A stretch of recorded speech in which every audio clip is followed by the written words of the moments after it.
ജൂലൈന് കൈക്കൊണ്ട് പാസ്സാവുന്ന പറഞ്ഞാണ്. ഞാൻ ഈ നാട്ടിലേക്ക് വരാൻ കുറേ കൊല്ലം മുതൽ ആശിക്കുന്നു. പട്ടോരി കാരണം എന്താ, ഈ പട്ടോരി നാട്ടില് ഫാനൊന്നും ഓഫായി. അതായത് യൂട്യൂബിൽ ഭയങ്കര സൗണ്ടാണ്. ഞാൻ എൻ്റെ പ്രസംഗം എല്ലാം യൂട്യൂബിൽ നോക്കിയാൽ കിട്ടും. അതെല്ലാവരും നോക്കണം. നിങ്ങളെ പ്രക്കാർ പെണ്ണുങ്ങൾക്ക് എത്തിച്ചു കൊടുക്കും. ഈ അബ്ദുൽ ഖാദർ ഹാജി എന്ന് പറഞ്ഞ് അടിച്ചാൽ ഉണ്ടാവും. ഇന്നത്തെ ഇവിടെ കഴിച്ചാൽ എൻ്റെ ഉദ്ദേശം അതന്നെ. നമ്മൾ മരിക്കാനുണ്ടല്ലേ, എന്നെ പോലെ തന്നെ കാണാൻ ഒരു വ്യത്യാസമില്ലാത്ത. ഇപ്പം ഞാൻ വരുന്ന ബൈക്കൊരു സ്ഥലത്ത് അമ്മൂത്തിരിക്കാൻ വേണ്ടി കാറിനെപ്പിച്ച് പോകുമ്പോൾ ഒരാൾ പാഞ്ഞുകൊണ്ട് വന്നിട്ട് ഇങ്ങനെ മുഖത്ത് നോക്കും. എന്താ, എൻ്റെ ഒരു ജ്യേഷ്ഠൻ എന്നെ പോലെ തന്നെ ഉണ്ടായി. അയാൾ മരിച്ചില്ല 2 കൊല്ലം. ഇതെങ്ങനെ അയാളെ കാണുന്നത്? അപ്പം ഒരുപോലെ ശരീരം നമ്മൾ സംസാരവും പോക്കും ബലവും എല്ലാം അയാള് 2 കൊല്ലം മരിച്ചിട്ട് അയാളുടെ സ്ഥലത്തൊക്കെ പോയി കഴിഞ്ഞു. ഇത് ഞാനത് മനസ്സിലാക്കി പോയവർ. അങ്ങനത്തെ ഞാനും ഇവിടുന്ന് അടുത്ത കാലം കൊണ്ട് യാത്ര ചെയ്യാനുണ്ടായി. സമയപ്പായെന്ന് പറയാൻ സാധിക്കാൻ. അപ്പൊ ഞാൻ എന്നോട് പറയുന്നത്, സൂറത്തുൽ ഹുജറാത്ത് എന്ന് പറഞ്ഞിട്ട് ഒരു സൂറത്തുണ്ട്. ആ സൂറത്തിന് മുസാഫിറെടുത്ത് നോക്കി, അതിൽ 18 ആയത്തുകളുണ്ട്. ആ 18 ആയത്തിന്റെ ഓരോരോ ആയത്തിനെയും ഓരോരോ വെള്ളിയാഴ്ച ഞാൻ പോയിട്ട് ജുമാക്ക് അതിനെ പ്രസംഗിച്ചിട്ട് യൂട്യൂബിൽ ഇട്ട് കൊടുക്കുന്നുണ്ട്. അതിലിപ്പോ 13ാമത്തെ ആയത്താണ് ഇന്ന് നിങ്ങളോട് ഞാൻ പറയാൻ വേണ്ടി ഉദ്ദേശിക്കുന്നത്.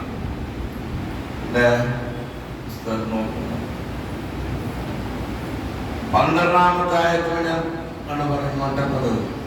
13ാമത്തെ ആയത്തില് എന്ത് പറയുന്നത്? ആ സൂറത്തിൽ 5 പ്രാവശ്യം അല്ലാഹു സുബ്ഹാനഹു വ തആല യാ അയ്യുഹന്നാസ് യാ അയ്യുഹല്ലദീന ആമനൂ യാ അയ്യുഹല്ലദീന ആമനൂ എന്ന് കരവേൽപ്പിച്ചിട്ടുണ്ട് 5 പ്രാവശ്യം. 6ാമത്തെ വിളിക്കല് യാ അയ്യുഹന്നാസ്. ഈ 5ഉം മുഅ്മിനീങ്ങളെയാണ് വിളിച്ചത്. നമ്മളെല്ലാവരും പട്ടോരിക്കാരായ നമ്മളെല്ലാം ഇതിൽപ്പെട്ടു.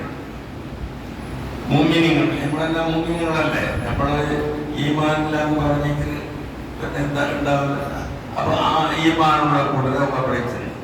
ഇന്ന് പറയും അല്ലാഹു പറയുന്നത് യാ അയ്യുഹന്നാസ്, ജനങ്ങളെ, ഇന്നാ ഖലഖനാകും മിൻ ദക്കരിൻ വ ഉൻസാ വജഅൽനാകും ശുഊബൻ വ ഖബായില ലിതആറഫു ഇന്ന അക്രമക്കും ഇൻദല്ലാഹി അത്ഖാക്കും.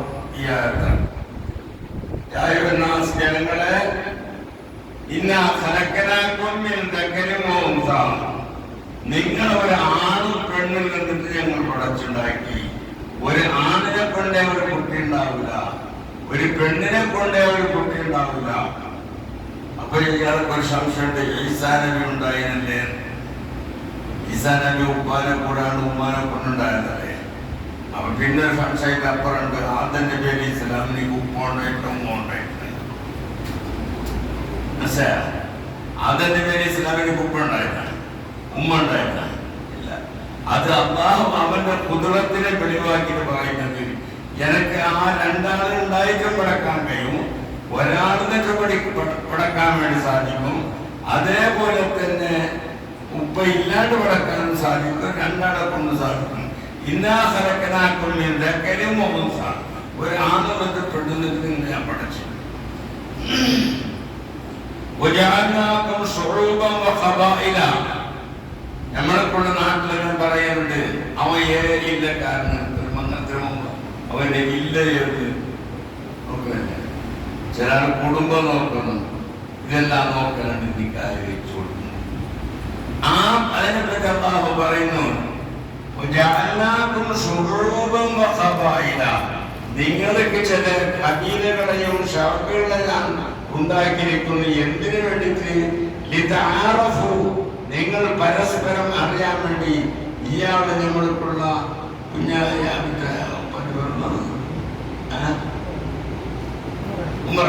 ഉമറാന്റെ മകൻ ഇന്ന കുടുംബക്കാരനാണ് എന്നറിയാൻ വേണ്ടി ഇയാൾ ഇന്നാളെ ഉപ്പാനെന്ന് അറിയാൻ വേണ്ടി, ഞാൻ ഇന്നാളെന്ന് അറിയാൻ വേണ്ടി മാത്രം ഈ കുടുംബത്തിലെ അല്ലാഹു സുബ്ഹാനഹു വ തആല വെച്ചത്. പിന്നെയോ ഇന്നഅക്രമക്കും ഇൻദല്ലാഹി അത്ഖാക്കും, നിങ്ങൾക്ക് ഏറ്റവും സ്ഥാനമുള്ള ആളാണ്, ഏറ്റവും സ്ഥാനമുള്ള ആള് നിങ്ങളെ തെറ്റി ഏറ്റവും തഖ്വയുള്ള ആള്. തഖ്വ എന്ന് പറഞ്ഞാൽ മനസ്സിലാ ഇംതിസാലു അവാമിരില്ലാഹി വജിബ്തിനാബു നവാഹി, അല്ലാഹു കൽപ്പിച്ച കാര്യം അതിനെ എടുക്കുക, അതിനെ വിരോധിച്ച കാര്യത്തിന് തൊട്ട് ഒഴിഞ്ഞു ദൂരത്താവുക. അപ്പൊ നമ്മളോട് അല്ലാഹു കൽപ്പിച്ചിട്ടുണ്ട് തലയും കെട്ടി കുട്ടികളും വെച്ച് തലയും കെട്ട് കെട്ടണോ അല്ലെ? നമ്മൾ കൽപ്പനയില്ല. ഇനി പറ്റുള്ളൂ മക്കത്തിൽ പോയിട്ട് ഞാൻ ഒന്നാക്ക് വേണ്ടി ഹറാം ചെയ്ത് എന്ന് പറഞ്ഞിട്ട് തലയും കെട്ടിയെടുത്ത് വെച്ചു. അതുകൊണ്ട് തന്നെ കൽപ്പന തലയും കെട്ടെടുക്കുന്നത്. കൂട്ടിയ തുണി ഉടുക്കണ്ട, ഷർട്ട് ഇടണ്ട, തുന്നിയ തുണി ഇടണ്ട, നീ കൂട്ടി തുന്നിയത് എന്ന് അല്ലാഹു തആല നമ്മളോട് കൽപ്പിക്കണം. ആ കൽപ്പന ഭയപ്പെടാം. ഇപ്പൊ തലയും കെട്ടിയെടുക്കേണ്ട വന്നെങ്കിൽ അയാൾ തൊപ്പി വെക്കാത്ത പുറത്താക്കുകയാണ്. അറഫാത്തൊക്കെ പോകുമ്പോ ഞാൻ തലയും കെട്ടി പോയാൽ ആടും പുറത്താക്കുന്നില്ല. അപ്പൊ നിങ്ങൾ എന്ത് വേണം? തഖ്വ.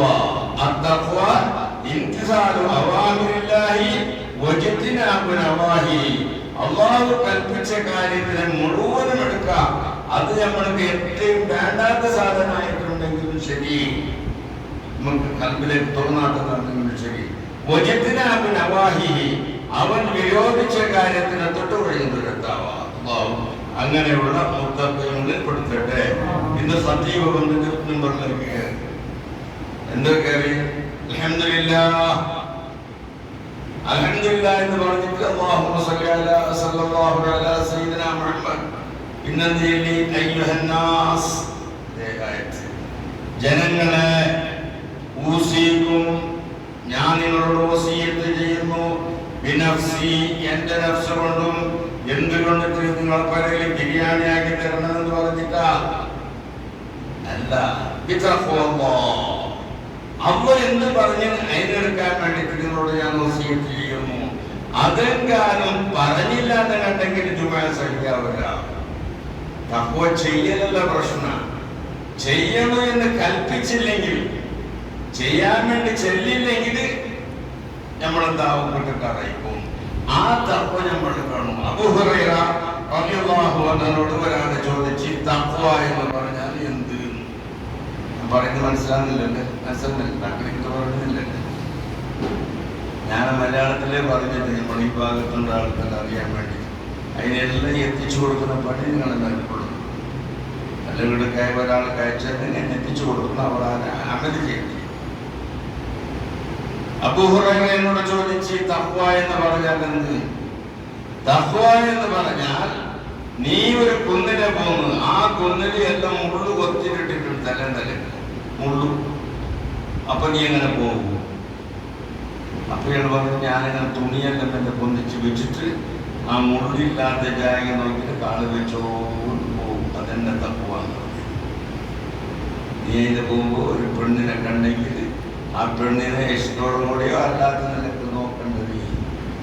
ഇതിലേക്ക് ചവിട്ടുമ്പോലാവും, ആ മുള്ളു തറച്ച പോലെ ആയി പോകും. കണ്ട, ഇതാണ് തഖ്വ. ഈ തഖ്വനെ പറ്റിയാണ് ഇന്ന് മുതൽ ഞാൻ പറയാൻ വേണ്ടി ഉദ്ദേശിക്കുന്നത്. ഇൻഷാ അല്ലാഹ് തൗഫീഖ് ചെയ്ത് തന്നെ നിർത്തുകയാണ്. അപ്പൊ ഞാൻ പറഞ്ഞത്, അല്ലാഹുവിലേക്ക് ഞങ്ങൾ തഖ്വ ചെയ്യാം. ഖുതുബ സഹിയാവണമെങ്കിൽ അയ്യുഹന്നാസ് ഇത്തഖുല്ലാഹ, അല്ലെങ്കിൽ ഊസീകും വനഫ്സി അവ്വലൻ ബിതഖ്വല്ലാഹ് എന്നുള്ള തഖ്വ കൊണ്ട് കൽപ്പിക്കണം. അത് എങ്ങനത്തെ ആളോട് വേണം കൽപ്പിക്കുക? തഖ്വ കൊണ്ടിട്ട്. ഉമർ ബിൻ ഖത്താബ് റളിയല്ലാഹു അൻഹുവിന്റെ പേരിടല്ലേ? ഉമർ ബിൻ ഖത്താബ് ഒരു ദിവസം ഇങ്ങനെ നടന്നോണ്ട് പോന്നു. ഓർമ്മ വെച്ചോളണോ, വരക്കാരോട് പോയിട്ട് പറയണോ, കയ്യിലൊരു വടിയും കുത്തിയിട്ടൊരു വയസ്സായ, നല്ലോണം വയസ്സായ ഒരു പെണ്ണിങ്ങനെ വരുന്നു. ഒരു കയ്യിൽ വടി ഇങ്ങനെ കുത്തിയിട്ട് മറ്റേ കയ്യില് മുതുലേക്കാണ് വെച്ചിട്ട്, ഒരു കയ്യില് വയസ്സാകുമ്പോൾ നടക്കുന്നതാണില്ലേ. അന്ന് വയസ്സാകുമ്പോൾ ഒരു കൈ കറക്കുന്നതിന് പുറത്തിട്ട് വന്നിട്ടുണ്ടോ? ഈ കയ്യിൽ പടിയും കുത്തിട്ട് പോകുമ്പോൾ ഉമർ ബിൻ ഖത്താബും കുറച്ച് ആൾക്കാരാണ് ഇങ്ങോട്ട് വരുന്നു. ഇമ്മ പടിയും കുത്തിനടിച്ചു നിർത്താനാണ് മുന്നിൽ. പെണ്ണുങ്ങൾ വിളിക്കുന്നേ രാജകൊട്ടാരത്തിനെ കിടപ്പിച്ച ഉമർ ബിൻ ഖത്താബിനെ ഒരു വയസ്സത്തിയായ പെണ്ണ് പറഞ്ഞ ഉമർ, അവിടെ നിൽക്കുന്നതിനെ കുറിച്ച് പറയാനുണ്ട്. എന്ത് പറയാനുള്ളത്? കുന്ത ഉമൈറ, നീ മുമ്പ് ഒരു കുഞ്ഞുമറായിരുന്നു. നിങ്ങളൊപ്പം ചെറിയ കിടാവായിരുന്നു. ഉമർ കുഞ്ഞാജിനെ വിളിച്ചോണ്ട് രണ്ടുപേരും ഉമർ കുഞ്ഞാജി. ആ കുഞ്ഞുണ്ട്. നീ ഒരു ഉമർ കുഞ്ഞിയായിരുന്നു പണ്ട്. അതിനുശേഷം നീ ഒരു ഉമറായി. അല്ലാന ഇപ്പോഴോ അന്ത അമീറുൽ മുഅ്മിനീൻ, നീ അമീറുൽ മുഅ്മിനീൻ, മുഅ്മിനീങ്ങൾക്കുള്ള നേതാവാണ്. അതുകൊണ്ട് ഫത്തഖില്ലാഹ യാ ഉമർ, പേടിച്ചോ ഉമറേ എന്ന് പറഞ്ഞിട്ട് ഈ പെണ്ണുങ്ങൾ ഒരു പ്രസംഗം. ഈ പ്രസംഗം ചെയ്യുമ്പോൾ അപ്പുറത്തും ഇപ്പുറത്തുണ്ടായ ആൾക്കാരുള്ള ഉമർ ബിൻ ഖത്താബിനെ നോക്കാൻ തുടങ്ങി. നമ്മളെന്തെങ്കിലും പറഞ്ഞെങ്കിലും ജോറാക്കി തേക്കൊരുക്കം വരുന്നത്. ആ പെണ്ണിനെ അങ്ങോട്ട് നോക്കി മുണ്ടനെ കഴിഞ്ഞില്ല, പേടിച്ചു കഴിഞ്ഞു. അങ്ങനെ പെണ്ണ് പോയി. ഒരു ചരിത്രത്തിൽ പറയുന്നുണ്ട്, അത് ഞാൻ പറയലില്ല മാത്ര. കുന്ത ഉമൈറ, നീ ഉമൈറായിരുന്നു, ചെറിയ ഉമറായിരുന്നു. പിന്നെ നീ അമീറുൽ മുഅ്മിനീൻ, പിന്നെ ഉമറായി. പിന്നെ നീ അമീറുൽ മുഅ്മിനായി. വലാ തകുൻ ബഅദ ദാലിക ഹമീറ, ഇനി ഒരു കത്തനിയായി പോണ്ട എന്ന് പറഞ്ഞതുകൊണ്ട് ചരിത്രം. അത് വലിയൊരു ബലമായെന്ന് പറയാൻ പറ്റില്ല. അങ്ങനെ പോയിട്ടാകുമ്പോൾ ഈ ഒന്നായിട്ട് കൂടിയാണ് ചോദിച്ച ചോദ്യം. ഇത് പറഞ്ഞിട്ട് ഞാൻ എന്താണ് അല്ല ആരും അറിഞ്ഞില്ലെന്ന്, നിങ്ങൾ ഇത്രയും പേടിപ്പിച്ചിട്ട് ഈ പ്രസംഗിച്ചാണ്. അതെ, നിങ്ങൾക്ക് അറിയണം അയാളെ, ആ പെണ്ണുങ്ങളെ. അതെ, അത് ഈ ഉമറായ ഞാൻ കേൾക്കുന്നത് വലിയ പ്രശ്നമല്ല. അല്ലാഹു സുബ്ഹാനഹു വ തആല അർശിനേക്കാൾ മേലുള്ള സ്ഥലത്തിരുന്ന ആ സ്ഥലത്ത് വെച്ചിട്ട് ആ പെണ്ണുങ്ങൾക്കുള്ള പ്രസംഗത്തിനെ കേട്ടിരിക്കുന്ന അല്ലാ, അങ്ങനത്തെ ഒരു പെണ്ണുങ്ങളാണ്. കുറുത്തണ്ട പെണ്ണുങ്ങള ആ പെണ്ണുങ്ങൾ കുറുത്തണ്ട പറയും.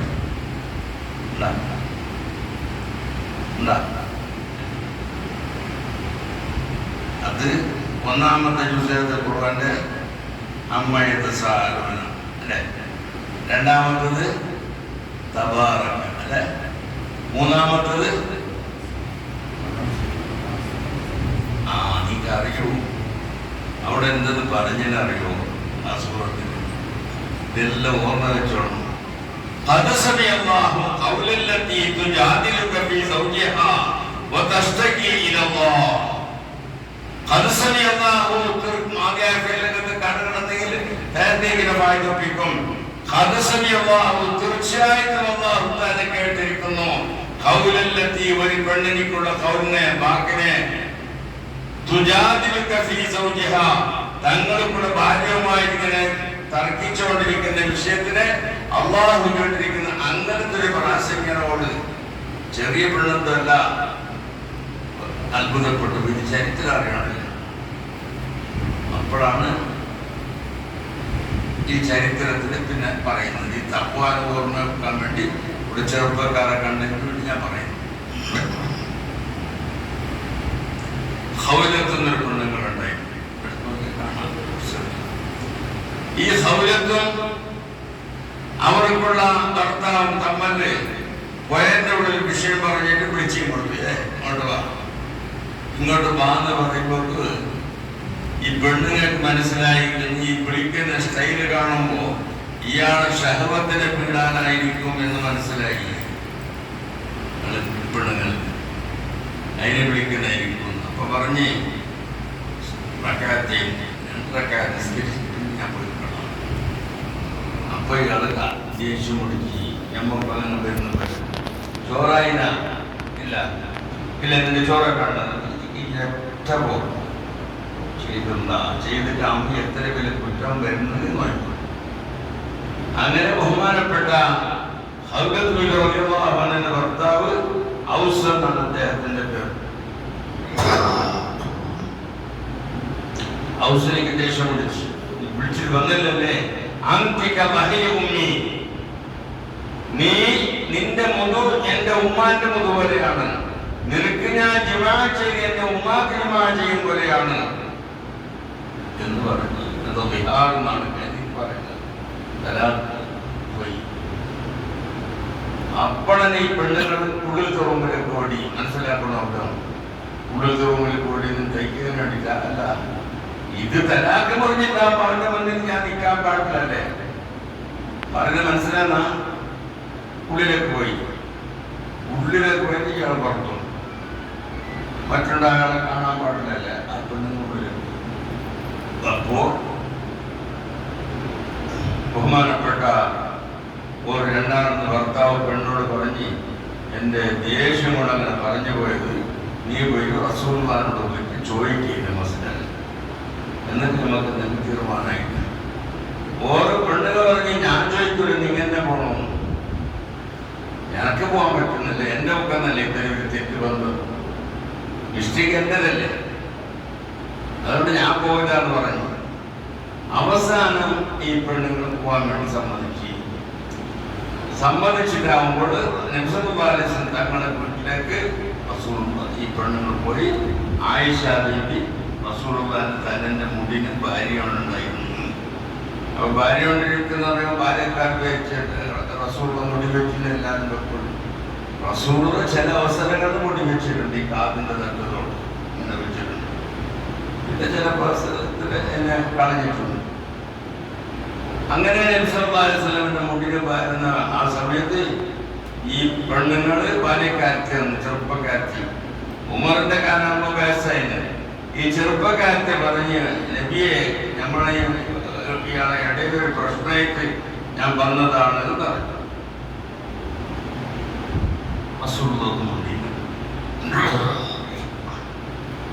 ഒന്ന് രണ്ട് പ്രാവശ്യം പറഞ്ഞ് മുണ്ടുന്നില്ല. മൂന്നാമത്തെ പ്രാവശ്യം ആയിഷ പറയുന്നത്, അല്ല സഹോദരത്തെ, നീ റസൂലുള്ളാഹിന്റെ മുഖം കാണുന്നില്ലേ, ആ മുഖത്തിൽ വഹിയിറങ്ങുന്ന അവസരത്തിൽ മുഖത്തേക്ക് ഒരു പകർച്ച ഉണ്ടാവും തങ്ങളത്. ചിലപ്പോൾ വിഷർക്കും, ചിലപ്പോ ചുവന്ന നിറം വന്നാണ് റസൂലിന്റെ മുഖത്തിലുണ്ടാവും, അത് കാണുന്നില്ലേ എന്ന് ചോദിക്കുമ്പോൾ ഈ പെണ്ണുങ്ങൾ ഇറങ്ങി ഇറങ്ങിയിട്ട് പള്ളിപ്പേരിന്റെ പുറത്തു നിന്നിട്ട് രണ്ട് കൈനകത്ത് പഠിച്ചവനെ, എന്നെയും എന്റെ ഭർത്താവിന്റെ ഇടയിൽ ഇങ്ങനത്തെ പ്രശ്നം നടന്നുപോയി, അതുകൊണ്ടിട്ട് നിന്റെ ഹബീബായ മുഹമ്മദുർ റസൂലുള്ളാഹി സ്വല്ലല്ലാഹു അലൈഹി വസല്ലമ തങ്ങളുടെ അടുക്കിലേക്ക് വന്നിട്ടും അതിലേക്ക് എന്തൊരു ഉപകാരം കിട്ടുന്നില്ല, അതുകൊണ്ട് നബിയെ പഠിച്ചവനെ എനിക്കൊരു വഴിയുണ്ടാക്കി തരണോ.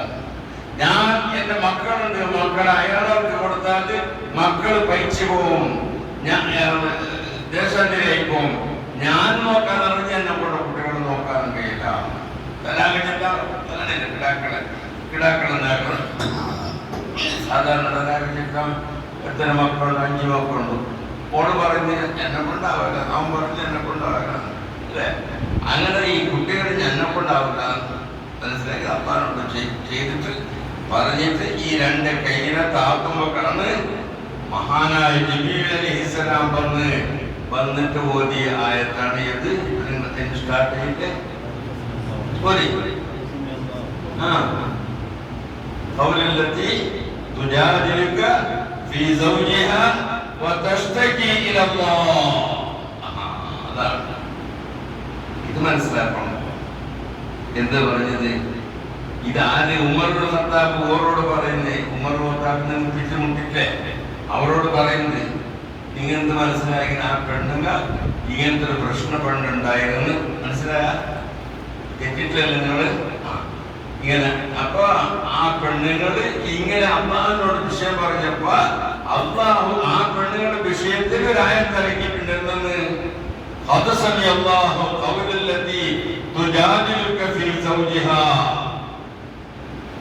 അള്ളാഹു തീർച്ചയായിട്ടും അള്ളാഹു സുബ്ഹാനഹു വ തആല കേട്ടിരിക്കുന്നത് എന്തിന്?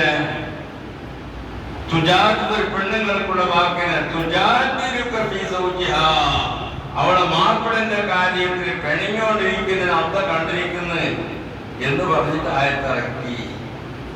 അപ്പൊ ഇങ്ങനെ പിടിച്ചിരുമ്പോ പറഞ്ഞ് മാ ഉന്ന ഉമ്മഹാദീൻ, എന്റെ ഉമ്മാന്റെ മുതുപല എന്ന് പറഞ്ഞ് എന്റെ ഉമ്മല്ല ഉമ്മ എന്ന് പറഞ്ഞ് നിന്നെ പെറ്റ ഓമന് പോയി നിറയ്ക്കുന്നത്. അങ്ങനത്തെ ഒരു പെണ്ണാണത്. ആ പെണ്ണ് എന്നെ നിൽക്കാൻ പറഞ്ഞു, ഞാൻ നിൽക്കാണ്ടെങ്ങനെ നിൽക്കല്? ആ പെണ്ണിനെ നിന്നിട്ട് എന്നോട് എന്ത് പറഞ്ഞത്? ഇത്തത്തില്ല, നീ തപ്പുവ ചെയ്യണം. ഇന്ന അസരക്കനാക്കും പിന്നെ പറ നിരക്കനിൽ وجعلناكم شعوبا وقبائل لتعارفوا لتعارفوا إن أكرمكم عند الله أتقاكم.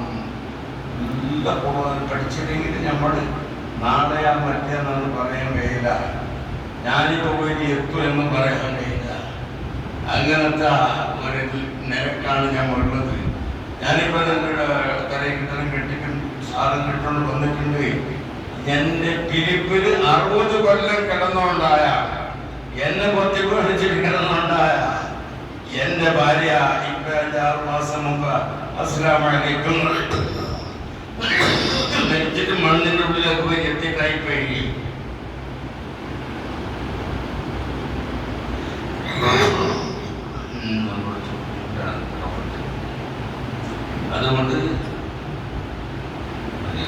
അതുകൊണ്ട് ഞാൻ നിങ്ങളോട്